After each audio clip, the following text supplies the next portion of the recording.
Hello दोस्तों, मैं हरिचंद स्वागत करता हूँ आपको अपने YouTube channel the study point में। तो दोस्तों चलते हैं आज के अपने टॉपिक पे। तो दोस्तों आज का जो अपना टॉपिक है जो रेशनल नंबर यानी परिमेय संख्या का, जो हमने पिछली जो वीडियो था हमारा उसमें पार्ट 1 के यानी पार्ट 1 में हमने क्या रेशनल नंबर का डेफिनेशन बताया था, उसका कुछ प्रकार होता है उसमें कुछ बताया था। लेकिन अब चलते हैं रेशनल नंबर परिमेय संख्या के कुछ उसका महत्वपूर्ण जो आपका आई थिंक जो टॉपिक है उस पर चलते हैं, यानी पूर्णांक और परिमेय संख्या। सेकेंड है सभी परिमेय संख्या भिन्न नहीं होती हैं परंतु सभी भिन्न परिमेय संख्या होती हैं। और जो आपका सेकंड समानता परिमेय संख्या के दो प्रगुण होते हैं, पहला समतुल्यता का प्रगुण, सरलतम रूप का प्रगुण, फिर एक होता है मानक रूप। ये क्या होता है, इन सब के बारे में हम आज बात करते हैं, ठीक है। तो दोस्तों सबसे पहले हम चलते हैं आज का अपना फर्स्ट पे। तो हमारा फर्स्ट क्या, पूर्णांक और परिमेय संख्या। पूर्णांक और परिमेय संख्या, पूर्णांक और परिमेय संख्या क्या होता है भैया? सबसे पहले ये हमने आपको ये बताया था कि पूर्णांक क्या होता है। सबसे पहले हमने ये बताया था पूर्णांक क्या होता है। पूर्णांक जैसे कि बताया था ना कि प्लस वालों की दुनिया, माइनस वालों की दुनिया और जीरो के साथ में लेते हैं तो वो पूर्णांक होता है। तो एक चीज ये बताइए कि पूर्णांक जो होता है, पूर्णांक से मिलकर बहुत सारा हम बना सकते हैं, बहुत सारी हम हमारा क्या परिमेय संख्या बहुत बना सकते हैं। जैसे कि हमारा इसका बहुत सारे रूप है। जैसे पूर्णांक हमने कोई एक ले लिया, एग्जाम्पल दैट मैंने बहुत सारा ले लिया। मैंने मान के चलिए एग्जाम्पल दैट कोई ले लिया, जैसे कि क्वेश्चन मान ले लेते हैं कि हम अगर 5 ही लेते हैं, ठीक है। 5 आप जानते हैं कि पूर्णांक होता है, ठीक है। तो 5 के विभिन्न सारे जैसे रूप है। 5 को क्या 5/1 लिख सकते हैं कि नहीं? अब 5 को 5/1 अगर हम लिख रहे हैं तो क्या यह हमारा परिमेय संख्या नहीं है? P/Q के रूप में आया। अब Q नॉट इक्वल टू भी 0 है, यानी Q का मान क्या है जी? 1 है। जब Q का मान 1 है तो क्या हमारा 5 जो पूर्णांक था अब क्या दिख रहा है भैया? परिमेय संख्या दिख रहा है, यानी कि रेशनल नंबर दिख रहा है। यानी कहने का मतलब ये है कि ये जो 5 है, 5 के विभिन्न सारे रूप होंगे। जैसे कि एग्जाम्पल दैट 5 है, 5/1 आ गया तो ये हमारा 1 बन गया। सेकेंड लेते हैं 5/1 है, अगर जो 5/1 है तो अगर हम क्या 5/1 को इधर लिख सकते हैं तो 5 का अब सेकेंड क्या लिख सकते हैं भैया? -5 को, तो -5/-1 भी लिख सकते हैं। क्या इसके और उसको मतलब और सारे रूप नहीं बनेंगे? जैसे कि -5/1 लिख सकते हैं, 5/-1 लिख सकते हैं, ये सारा क्या इसी का तो विभिन्न रूप है। तो जो 5 से ही तो मिलकर बना है, ये इन्हीं से तो मिलकर बना है। यानी 5 के बहुत सारे रूप है, यानी कि एक मतलब बहुत सारे अनंत पूर्णांक होते हैं। अनंत पूर्णांक का मतलब, हमारे कहने का मतलब ये है कि अनंत पूर्णांक से अनंत परिमेय संख्या हम बना सकते हैं। तो अब सेकंड चलते हैं, सभी परिमेय संख्या भिन्न भिन्न नहीं होती हैं परंतु सभी भिन्न परिमेय संख्या होती हैं। तो सबसे पहले बात ये करते हैं क्या, तो हमारी जो सबसे पहले ये बात करते हैं कि हम कैसे कह सकते हैं कि सभी परिमेय संख्या भिन्न नहीं होती हैं परंतु सभी भिन्न परिमेय संख्या होती है। हम कैसे कह सकते हैं? तो सबसे पहले ये देखिए, सभी परिमेय संख्या भिन्न नहीं होती है, यानी कैसे हम कह सकते हैं? तो एक ये बताइए कि भिन्न होता क्या है। भिन्न आपने पिछली कक्षा में जैसे अनुपात आप पढ़े होंगे। अनुपात कहने का मतलब रेशियो। तो रेशियो आप जानते हो कि ए अनुपात बी कोई भी रहता है, इसी को आप लिख सकते हैं E/B। आप लिख सकते हो कि नहीं लिख सकते हो? इसी को आप लिख सकते हो नहीं लिख सकते हो?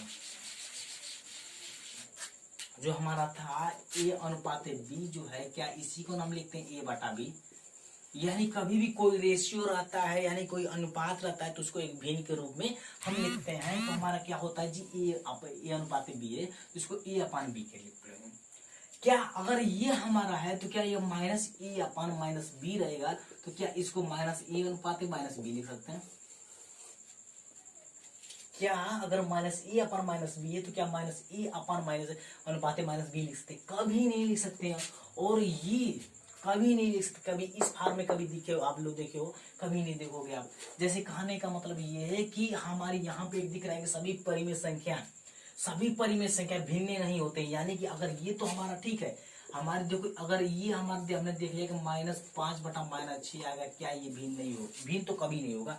लेकिन अगर हमारा 5/6 है तो क्या ये परिमेय संख्या नहीं होगी? कोई भी भिन्न ले लीजिए, जैसे 5/6 तो ये परिमेय संख्या के रूप में कैसे आता है? जैसे भाई P/Q है और Q नॉट इक्वल टू भी 0 है, जान नहीं रहे हैं, यानी Q किसके बराबर है? 6 के बराबर है। आप समझे?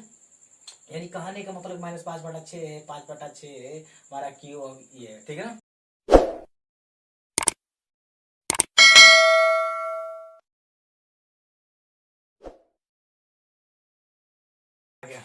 तो हमारा क्या जी -5/6 है, ये सारे ईटी से बहुत सारे आएंगे। तो क्या हम यहाँ से हमारा दिख रहा है कि सभी परिमेय संख्या भिन्न नहीं होती, परंतु सभी भिन्न परिमेय संख्या होते हैं। तो यहाँ से आप कंफर्म हो गया कि नहीं हुआ, क्योंकि हमारा जो ये है x अपान वाई ये तो हमारा भिन्न होता है, ठीक है। तो ये हमारा परिमेय संख्या हो रहा है, लेकिन ये बताओ -x अपान -y जो कि आप परिमेय संख्या, क्या ये कभी भिन्न होगा?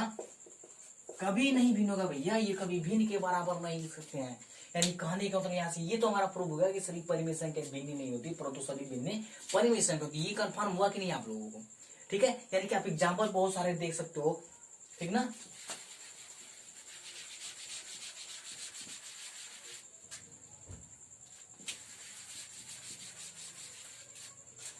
ठीक है, अब चलते हैं यहाँ पे समानता परिमेय संख्या के दो प्रगुण। पहला होता है समतुल्यता का प्रगुण।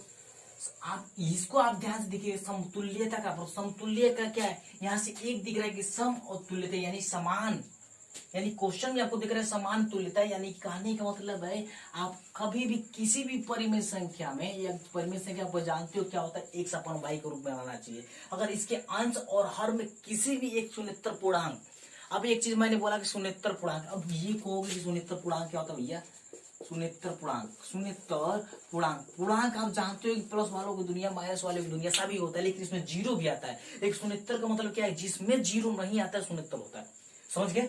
यानी कहने का मतलब ये है कि हम ये जो आएगा इसमें, अगर हम मानकर चलते कि m कोई क्या है जी, पूर्णांक है, क्या है जी, शून्येतर पूर्णांक है। अगर इसमें अंश में भी m से और हर में भी m से मल्टीप्लाई करते हैं तो आंसर कभी भी आएगा इक्वल आएगा, समतुल्य आएगा। जैसे अगर हम मान रहे हैं कि 2 है, तो एक चीज ध्यान दो, ये 2 है तो 2 को 2/1 लिख सकते हो। अगर इसको समान लेकर चलते हैं, 2 है 2/2 1 है, अगर इसमें हम 2 से मल्टीप्लाई करते हैं तो ये हमारा क्या हो जी, 4/2। अगर 3 से मल्टीप्लाई करते हैं 6/4, सही है, 6/3 सॉरी 6/3, 8/4, 10/5।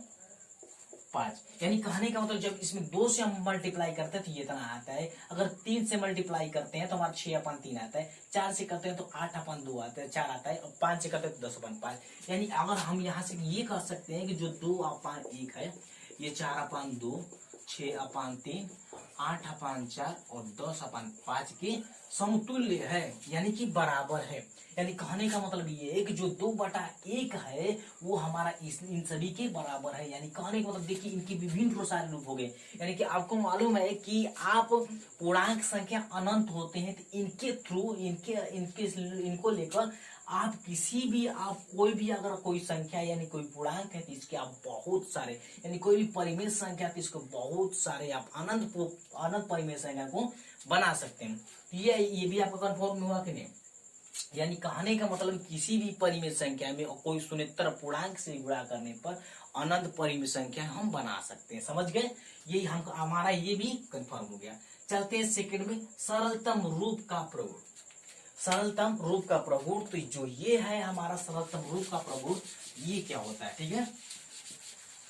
एक चीज ध्यान दो, सरलतम रूप कैसे निकालेंगे, मेन दिक्कत है सरलतम। यहां से देख रहा है सरलतम यानी कि सबसे छोटा का छोटा ही। तो कहने का मतलब ये एक सबसे छोटा का छोटा कैसे निकालेंगे कि अगर कोई परिमेय संख्या है तो ये कोई भी इसका समापवर्तक होना चाहिए। अगर हम मान रहे इसका समापवर्तक एम है, इसका भी एम है, तो ये दोनों कटेगा तो यही तभी ना आएगा x/y। तो ये आपका जो आया है सरल रूप आएगा। यानी कहने का मतलब ये है कि अगर x/y में, अगर x में अगर m से डिवाइड करो, इसमें भी m से डिवाइड करो, तो इसका आंसर कभी भी डिफरेंट या नहीं, समान ही आएगा। यानी अंश और हर में एक ही संख्या से डिवाइड करने पर आंसर हमेशा क्या आता है, समान ही आता है। यानी कहने का मतलब ये है कि x का गुणनखंड निकालेंगे। अगर कोई भी दे दिए, जैसे कि एग्जांपल डेटा अगर हम लेकर चल रहे हैं कि 8/12 लीजिए, यही है ना। अगर 8 का आप जानते हो तो क्या होगा जी भाई, 2 गुणते 2 होगा, यही होता है। 2 का आप 8 का फैक्टर यानी कि गुणनखंड करेंगे तो यही आएगा। लेकिन अगर 12 करते हैं, 2 दूना के 4 3 12। अब यहाँ देखिए, यहाँ पे क्या दिख रहा है भाई, कि जो ये है इनसे तो ये कट गया तो आंसर 2/3। तो अगर इनसे इसमें भी 4 है ना, तो अगर 8 में अगर हम 4 से डिवाइड कर रहे हैं और 12 में अगर हम 4 से डिवाइड कर रहे हैं तो आंसर क्या आएगा? हमेशा 2/3 आएगा। यानी कहने का मतलब यही है, किसी भी परिमेय संख्या से में एक ही संख्या से अगर डिवाइड करते हैं तो वो हमारा क्या आता है?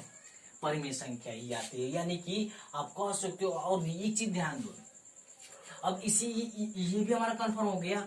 अब ये इसके बाद आता है मानक रूप। मानक रूप क्या होता है? जो भी परिमेय संख्या का छोटा से छोटा ही रूप, यानी कि सरलतम रूप को ही क्या कहते हैं? मानक रूप। जैसे कि हमें यही था ना 8/12, अगर 8/12 का सरलतम रूप हम कहेंगे तो 2/3 यही होगा। यानी कि जो 2/3 है 8/12 का सरलतम रूप है। यानी कह सकते हैं यहाँ पे कि जो 2/3 है मानक रूप, यानी इंग्लिश में कहते हैं स्टैंडर्ड फॉर्म कहते हैं। यानी 8/12 का स्टैंडर्ड फॉर्म कौन है? 2/3 है। समझ गए?